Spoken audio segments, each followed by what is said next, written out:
The Michigan State Senate had a late night of it Tuesday, disposing of two major pieces of legislation and fulfilling at least part of Governor Whitmer's wish list. But the governor didn't get everything she wanted. Political reporter Rick Albin is here now with those late night developments. Boy, and it took all night to get this done. In a move that was expected, the legislature passed more than $1 billion in support of a new battery factory operated by Ford that will be built in Calhoun County. Now, that bill was something the governor said was necessary to attract the factory to the state, and it needed to happen in a hurry. After some conversation, the bill passed with immediate effect, meaning that 6 Republicans agreed to immediately enact the law, even though only 2 voted in favor of the underlying bill. Then, in short order, another big ticket item and controversial bill came up for consideration of immediate effect. That was HB 4001. That was the bill that was passed by the Senate previously that would raise the earned income tax credit, phase out the pension tax, and give every tax filer $180 in a direct payment. That $180 direct payment was a point of contention for Republicans who said by transferring that money out of this year's budget into last year would stop an automatic income tax reduction. They denied immediate effect before, but the Senate reserved the right to consider it again. And again, Republicans denied immediate effect.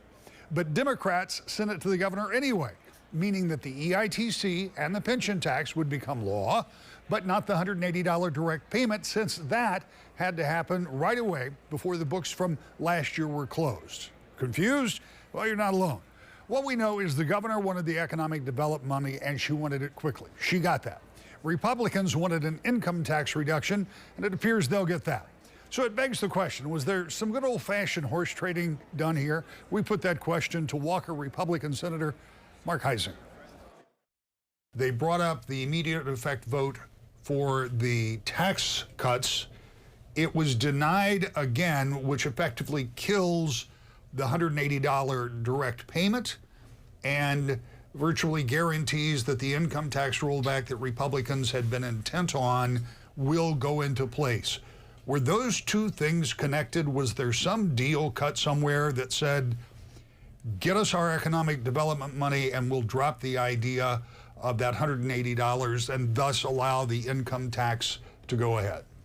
You know, I can't speak to the deals that might have been cut there, but I know that the governor was very intent on making sure that the legislature did support this Ford project. She was very strong on it. We had a couple members that voted yes for it on the Republican side. And of course, then it passed. It still has to go through the House now. But I think the part that challenges me, Rick, is that the bill that's been on the books for quite some time now, it does say that if we have a significant influx of cash, if tax revenues go up at a non-commensurate rate, that we would see a tax rollback. And that's fair. And we have to be responsible for the taxpayer dollars.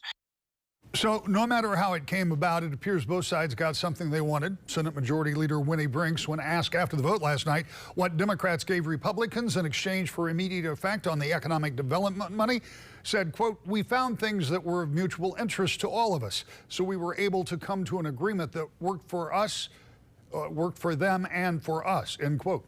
The governor celebrated in a statement about the tax plan, saying, quote, "It will put money back in people's pockets to help them pay bills and put food on the table," end quote. So